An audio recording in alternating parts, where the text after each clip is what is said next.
Sometimes more than you pray. What can you do? Every woman here, you are married for instance, and all you do is have sex and give birth to children and cook good meals. I pity you, because full-time housewife is full-time suffering PLC. So you better do something with your life. If the totality of your financial life is dependent on your husband, you are a colossal disgrace. No man wants a liability around him.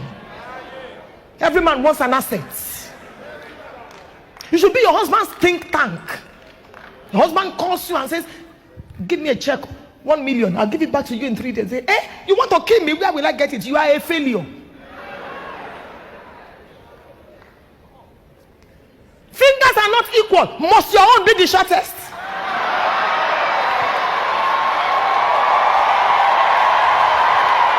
Must your own be the shortest? Do something with your life. Don't be blind. There are opportunities around you. And don't eat with 10 fingers. There are people that are wearing as gold the houses they should have built. Wearing as dresses because they want to look like Mrs. Alakija or Mrs. Ade Farasin. Wearing as clothes the cement they will have bought. Proverbs 21:20. There is oil to be desired and treasures in the dwelling place, but a fool spends it all. 21:20 or 2021, help me in the media. You don't, thank you, 21:20. You don't eat with 10 fingers. You save. You give to God and you give to yourself.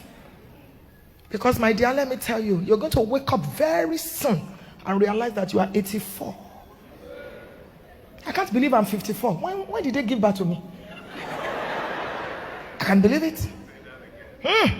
Sometimes I feel I'm running behind schedule. So wake up and don't be blind to opportunities. Do something with your life. There are books here that should be written. Music, songs to be composed. I told myself, the Lord will give me the privilege of being 100 years on earth if Jesus tarries. I will not die as a woman. I will die as an institution. That after I'm gone, they will still be researching over my life. That is how to live. You wake up in the morning, you think, you pray, what can I do? What puts you off? That may be a call. What do you enjoy doing? That may be a destiny.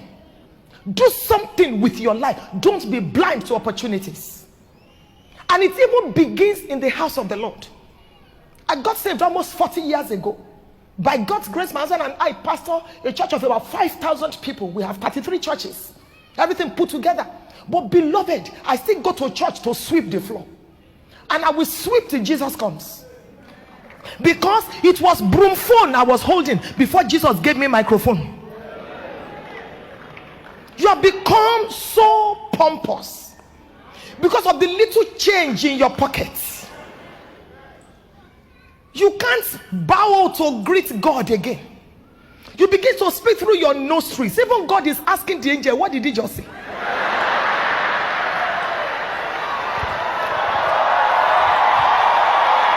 Oh God,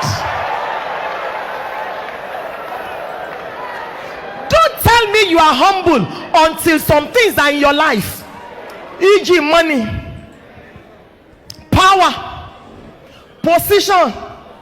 These things are in your life and you can see genuflex, or you can see kneel down to honor the people you used to honor before those things came. They said there's somebody in our church, the man, very humble, but he's poor. What else will a poor man be? What else? Discover your destiny and carry it with dignity. You look at some people and you just shake your head. You say, this one doesn't have a feature. Very proud, very you'll be walking as if he just suffered a stroke. Talking to people anyhow. Come here, this here, share. Come. And everybody's watching him. I want to ask you a question. What are you carrying that you admire? Let me do a transliteration. What is it? The people that should be proud are not proud. When last did you prostrate before the Lord? When last did you magnify the Lord? Only proud ingrates don't dance in church. You put your hand in your pocket, you squeeze your offering. Some of you have never given an offering this year because you squeezed your offering. It is a dishonor. It is better to be unblessed than to be cursed. You squeeze your offering and you draw it to God.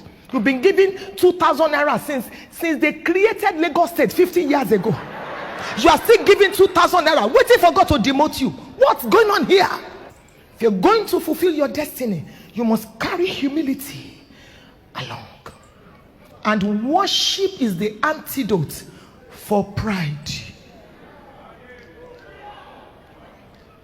If your knees are not far from the floor, you can prostrate no matter where. You can bow before the King. He will lift you and lift you and lift you. I've been to places in this world. Nigeria honored me in Ireland with a dinner. You know all the protocols and all that. When we got to Nigeria House, just a mention of my name, Adejumo, the gate flung open. And I remembered Psalm 24, lift up your heads, O ye gates, and be ye lifted up, ye everlasting doors. I got in there, the ambassador was waiting to receive me. I had watched enough of these celebrities on NTA and CNN. So me too, I didn't kneel down. I just said, hi, how are you? I comported myself. You need to rehearse for where you are going. All this eating and saliva is and carrying fork and doing as if you are from my village and cutting everything. No. And saliva is everywhere. You use your hand. Or biting your finger. Do you know where you are going? When it was time to eat, the chef came to me and said, Madam, I didn't even hear anything. I said, yes.